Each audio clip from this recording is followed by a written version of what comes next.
Hi, welcome to Tea Talk. My name is KymBreanne. I'm here with Rachelle Bryant. And we're here live with the self-care support group for empowered women. And I'm so excited to have my friend Rachelle here today.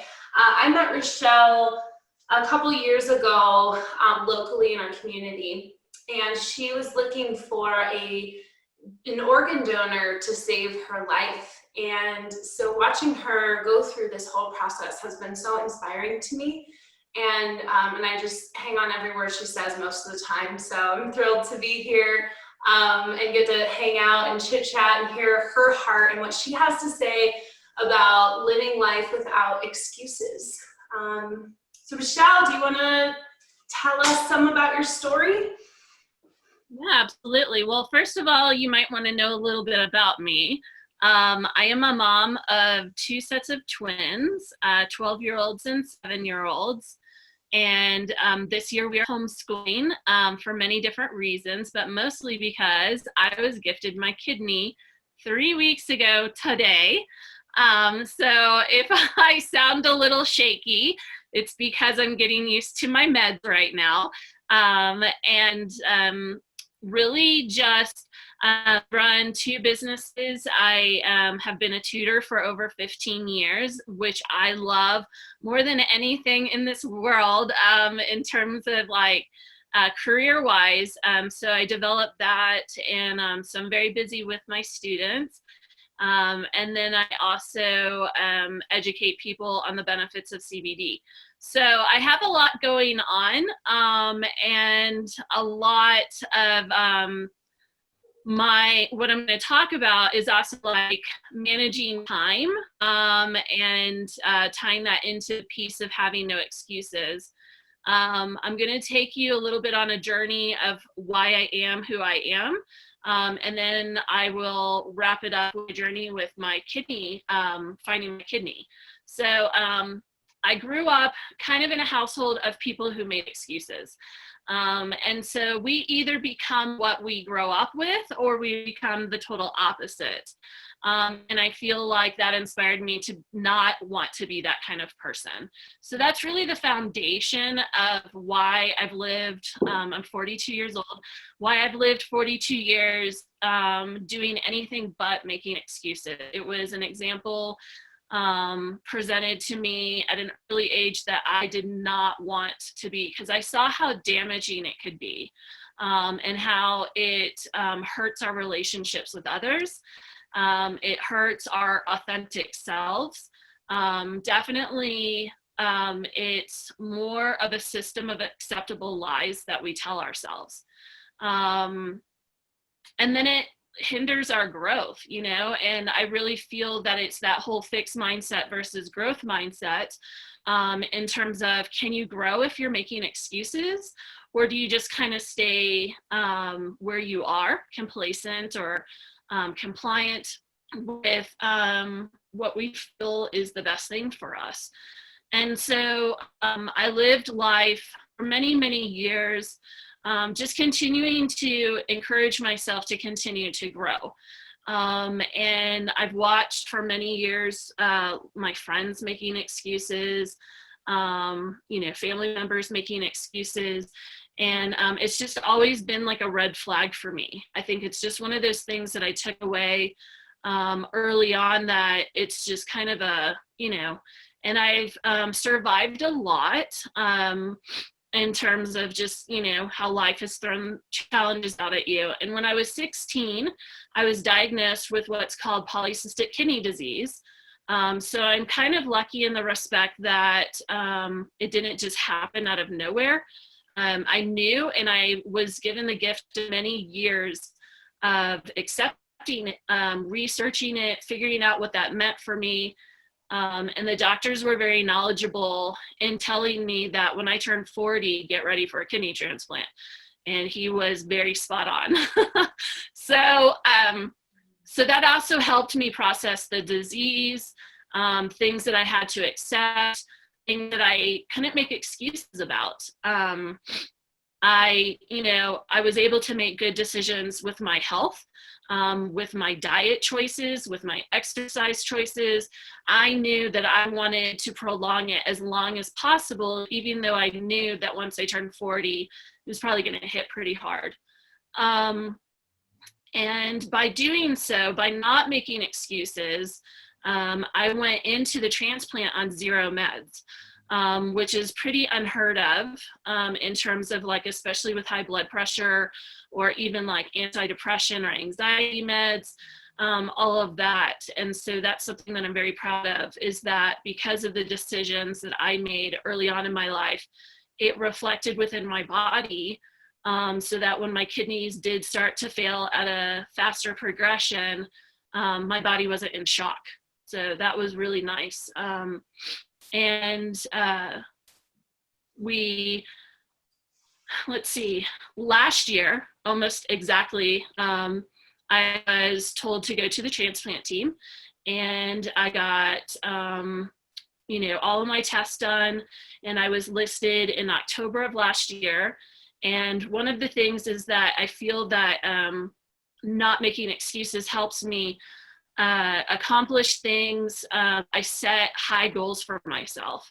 And I know that I can obtain those high goals because of my mindset of not making excuses. And I told myself I was going to find my living donor before the end of the year, and then I was going to get my transplant in 2020. So with the help of KymBreanne and so many others in this community, we put together this like craft fair kind of thing, and we had belly dancing, and it was just a fun day. We were trying to find my donor, but we also raised a lot of money, thankfully, because it is not cheap to get a kidney transplant.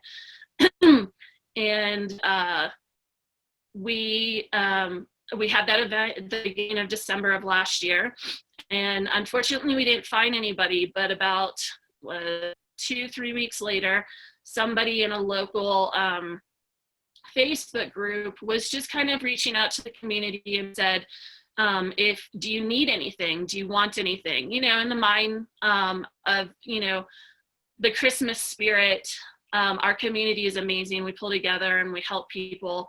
And so, people are like, oh, I want, or I need, or what have you. And my husband, without my knowledge, answered the post and said, all I want for Christmas is a kidney for my wife. And within an hour, somebody very special responded and said she can have mine, like we had never even met. So she only lives 5 minutes down the road from me, which I think is kind of freaky. And so in January we met, and by the end of February we were both listed under what's called the living donor paired exchange, because we were the same blood type, but my antibodies are really high. And we were supposed to have the transplant like in March or April. Then COVID happened, and I could have taken the attitude of poor me, but I didn't, because I knew it was going to happen. And I had to have another in July, and a week later they put us back on the list. And then a month later I got my kidney. So it's been an amazing blessing. I was trying to avoid going on dialysis, but unfortunately I had to go on it for about 6 weeks, which is nothing compared to the majority of people. Most people have to be on it for years. So I'm just very grateful for that. And I feel like part of my mindset of not making excuses, so not allowing myself to think negatively or feeling hopeless or anything like that through the journey. I had amazing friends that supported me every day with good feelings and bad feelings. And so that's kind of my journey to my transplant. And so 3 weeks later, here I am, feeling privileged that I get to talk to you guys about this. So that's my kidney story so far. Sharing. I like tear up whenever I hear about how you and Hillary came together in such a pure request from your husband. Like that's all that he wanted for Christmas, so wholeheartedly. And And there it came. So I'm so happy for you guys. So tell me more about, what are some of the excuses that you have overcome in your lifetime? Like, what are some of the big ones that come up? I feel like one of my biggest ones is living with not so healthy family life, in terms of like my parents and such. Without going into specific details, it's just been a challenge to not become as negative as my parents were. My parents divorced, had the kind of like stereotypical bad step kind of thing.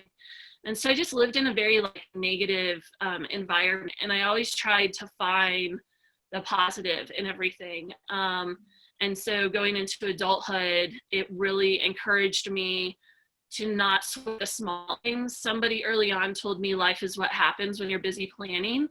And so that really ties into my kidney story, where we thought I was going to get my kidney, in March or April.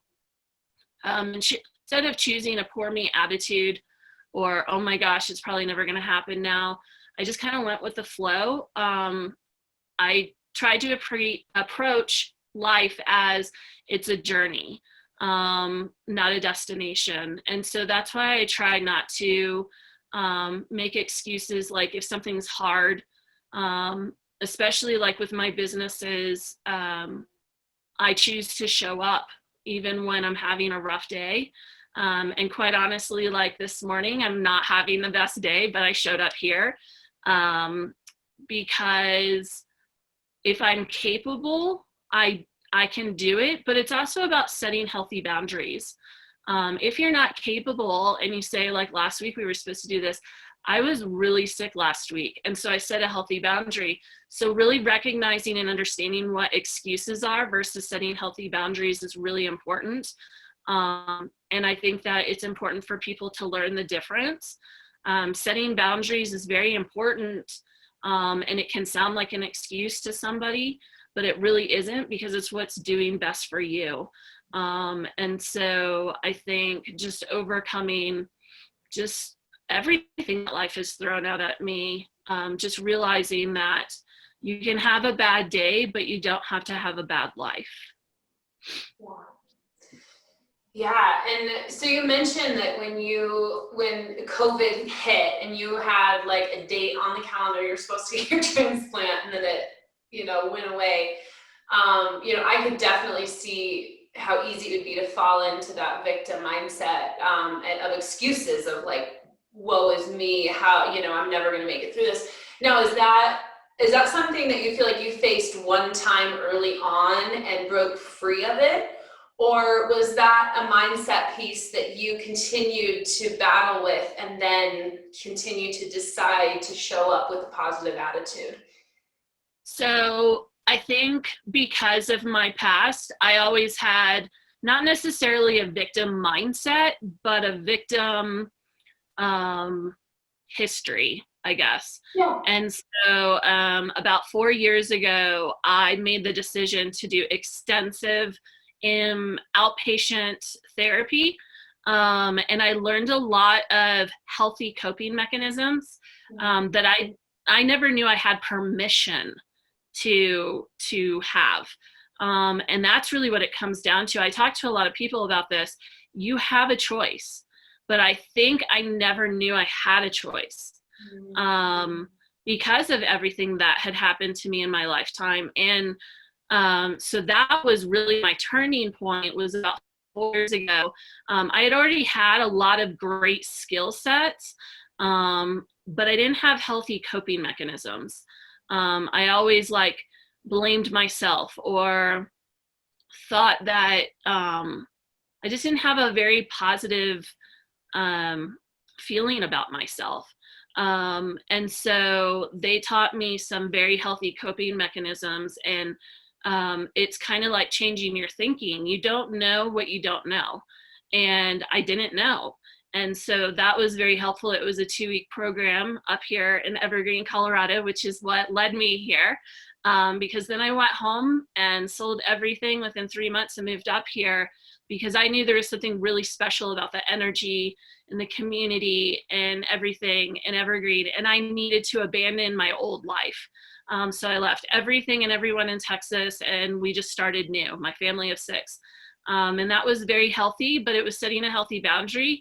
And it was going, I won't grow in my current environment. I need to change my environment in order to continue to be healthier for myself.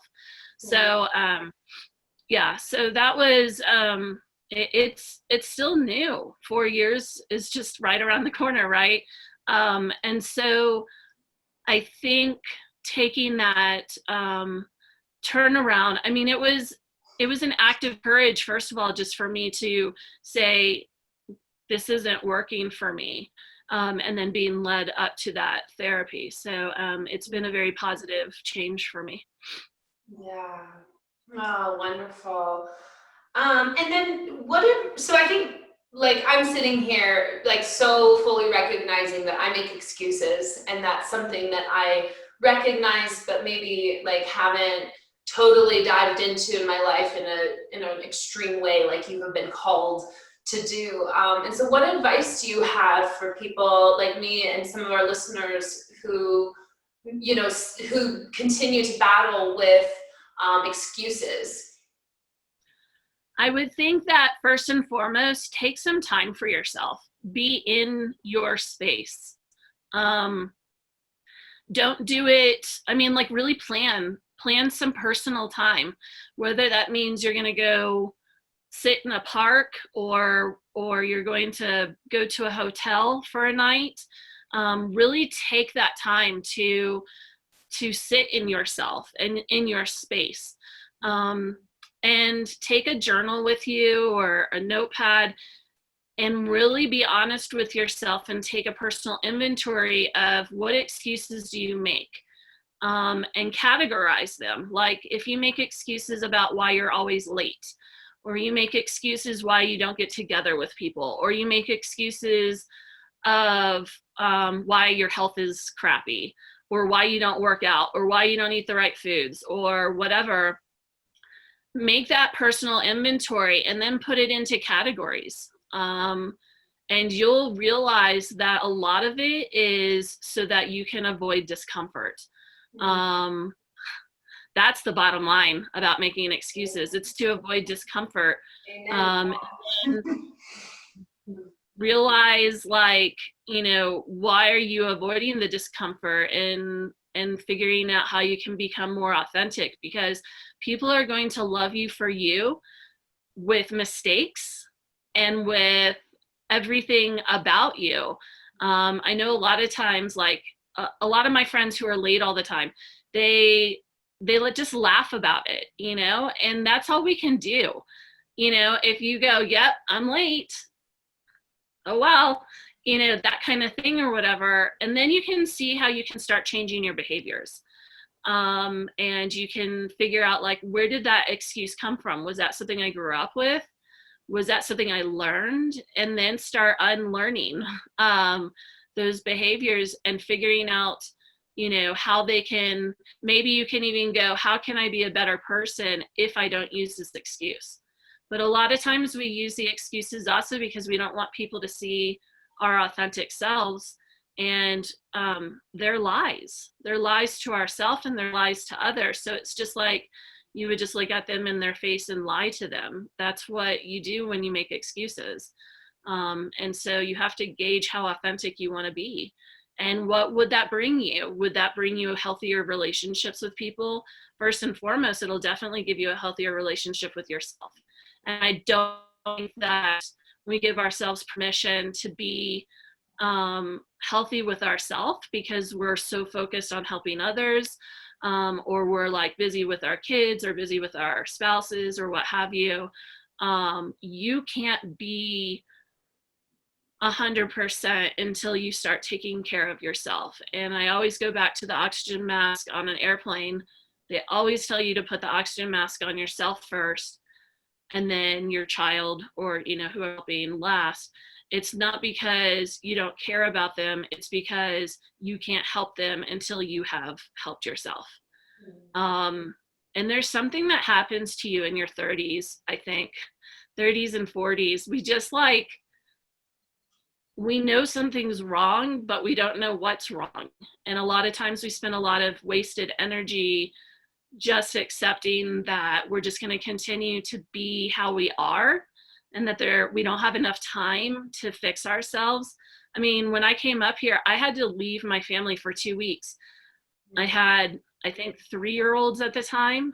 That was the first time I ever left them, and I left them for 2 weeks.